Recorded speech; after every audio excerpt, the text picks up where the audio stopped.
And with the different genres, you say that they're all different. What's one thing that you think that applies to every genre that's the same in terms of mixing? EQ, compression, reverb, delay, stereo imaging. That is it in a mix. EQ, compression, reverb, delay, stereo imaging, that alone, any genre of music. People always, come to me. It's funny because I have clients that come in and they ask me, oh, give me that template that you did last time. And in my head, I'm like, my template is the same for every single genre. Every single time. You're giving too much now. You're giving too much now. No, but really, it's the same. It's the same. It's just what you do with it, how you tweak it. When depending on the genre. But yeah, I mean, it's the same techniques. All right, so things. All right, that's good. That's good. I agree with you. And Echo brought up a very valid point. But don't you also feel like I'm stepping now into the engineering realm with you here and saying, even though you have a set template, it's very important, guys. This was one of the biggest learning curves for me as an engineer is your approach. Even though you have a template, your approach has to be different song per song. What do you think about that? Yeah. Well, the template is more for like a recording engineer when I'm gonna record the session. So let's talk about that. Yeah. So listen, the man that says only a recording engineer. There's levels. There's levels to this engineering thing, And Mr. Big Tune is on levels on top of levels now.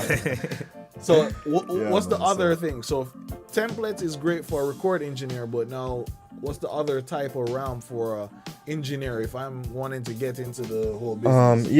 I still use more or less a template for mixing, but it's different when you've already gone through a certain amount of hours of using different compressors and different EQs. You hear how they sound. And hearing how they sound and kind of knowing what you like already.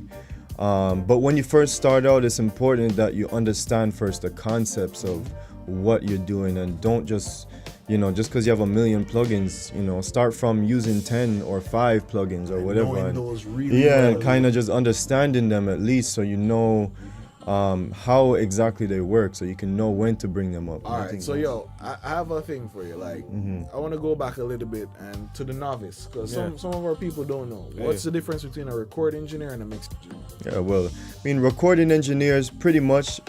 Roots, and he's a wicked mixer. Yeah. I would call him a mix engineer.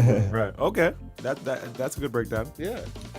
Well, I mean, pretty much, when you're a recording engineer, that's like when you want to get into, I feel from my experience, when you want to get into the business of going into becoming an engineer, period, I think recording engineer is the starting, besides intern and assistant, when you're actually working, like recording engineer is like one of the first steps to actually getting to the point where you're going to be able to mix for other people and stuff like that. But of course, recording is just handling the actual studio equipment and recording the artists or the talents while they're in there, and then mixing is a whole nother, on your own time, you take it home or you do it there, whatever. But it's actually making the record more is bringing it to its full potential, rather than if someone pretty much an artist comes to you with an idea of what they want of the recording, right? And then while you're recording, you might good recording engineers kind of mix and do all of the ideas on the spot. The mixing engineer's job is to now perfect